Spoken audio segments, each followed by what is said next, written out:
Parlamento Nacional lihusi Comissão B precisa hal teste nível rigoroso. A cadetes vão FFDTL. Quarta-feira, lorong sanulung racing ida fulan junho tinangne. Membro Comissão B Parlamento Nacional. Nibi trata assunto defesa no segurança. Deputado Natalino dos Santos hatou questão na ia Parlamento Nacional. Liga ao membro FFDTL. Nibi desconfia tiro ang rasik ia oikusi. Ia terça-feira, lorong sanulung fulan junho ne. Representante povo e a Parlamento Nacional ne usu atu halo investigação claim ba veracidade acidente idane. Além de nia parte moço zere bahira instituição FFDTL hakarak atu halo recrutamento ba cadetes fong tem que halo teste ho rigoroso ba sirene física mental ou psicologicamente no nível evita la bele moço tan situação hanesang ne iha futuro. Tare usi dane bele alerta ba insang FFDTL wangira bambairu halo recrutamento tem que are check maneira física, maneira psicologicamente, mental, para depois bele garantia la bele iha acidente segurança né.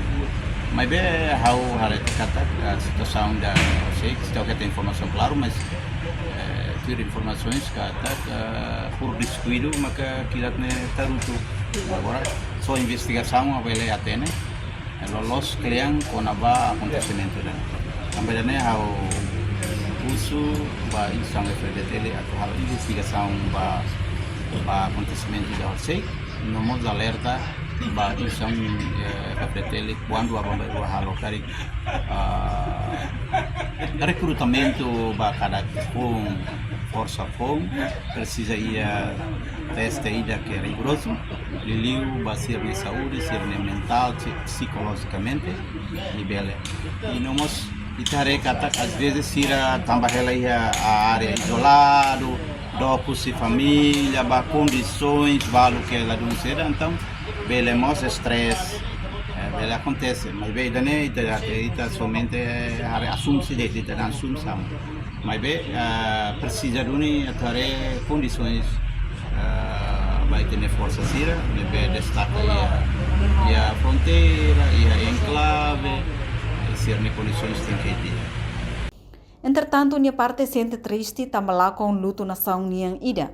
Nebe foi uma contribuição ba nação, no hato sentir condolência ba família matebiang, inclui instituição FFDTL, nebe lá com nia força ida.